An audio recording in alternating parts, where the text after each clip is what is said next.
Hezbollah and the IDF continued to pound each other on Monday as the West tried, so far unsuccessfully, to engage Israel on security aspects of a ceasefire.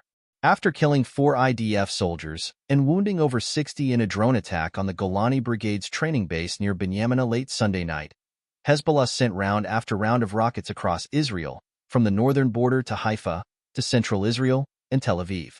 The rounds sent in the evening to the center included 3 ballistic missiles and sent millions of Israelis into their bomb shelters and safe rooms, triggering alerts for around 180 separate areas.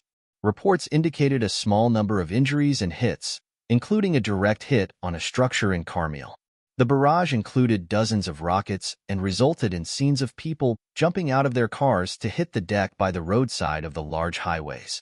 Around midday, Hezbollah fired 10 rockets at the Haifa area. The IDF said most were intercepted, though some fell in open areas, and later in the morning, rockets were fired at the Netanya area. In this second round of rockets, the IDF said it intercepted all the rockets.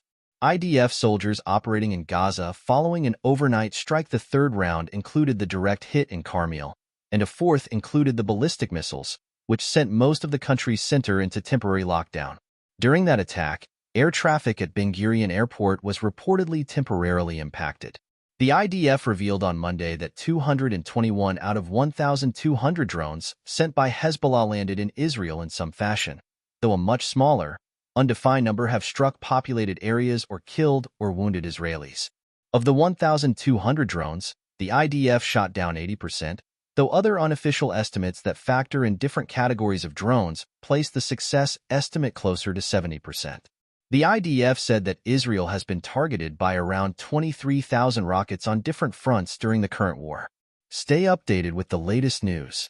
Subscribe to the Jerusalem Post newsletter. Subscribe now. These revelations come after the IDF failed to shoot down the drone on Sunday night, which struck the Golani base. According to the IDF, the air defense systems tracked the drone in question and fired on it twice, thinking that it was shot down in the Mediterranean Sea. They were also simultaneously tracking 2 other drones, which were both shot down, but all of this seemed like a sideshow to a huge barrage of rockets that Hezbollah fired around the same time into northern Israel. Eventually, the air defense systems lost track of the drone, and it flew over Israel, near highways, for a full 30 minutes to reach its pre-GPS program target of the Golani base in the Binyamina area. Although the IDF has been working on a solution to the drone problem for several months, it still has had limited success. The military said it would push its radar and warning systems toward lowering the bar for sounding an alert, even at the price of more false alarms. Further, recognizing that neither this nor other new efforts to defend against drones may be sufficient, the IDF said it would increase its efforts to target and kill the commander of Hezbollah's drone unit, Unit 127. However, the IDF has already killed a large number of such commanders, and drones can be sent out and operated by fairly low-ranked fighters whose identities would often not be known. On a more successful end of the conflict with Lebanon, the Air Force struck around 200 targets over the last 24 hours, including rocket launchers, anti-tank missiles, and other Hezbollah positions. Moreover, it took the rare move of striking a primarily Christian town in northern Lebanon, killing at least 18 people, according to the Lebanese Red Cross.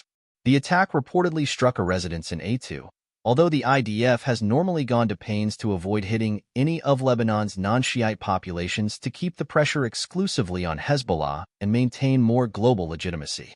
Though Hezbollah is located mostly in southern Lebanon, Beirut, and parts of the Bekaa Valley, the IDF has started targeting Hezbollah figures hiding in more unusual areas. Still, the IDF did not formally comment on the strike.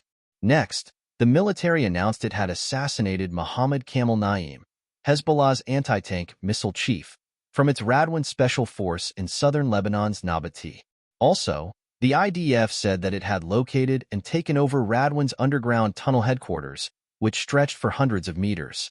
According to Syrian reports, 2 Israeli tanks crossed into Syria on Monday and positioned themselves near the border town of Kadana/Kadna, south of Quneitra, which has been the site of several tank battles, most famously in the 1973 Yom Kippur War. The IDF did not comment on the reports. The IDF has admitted to an increase in airstrikes on the Syrian-Lebanese border to cut off any attempts to reinforce or rearm Hezbollah.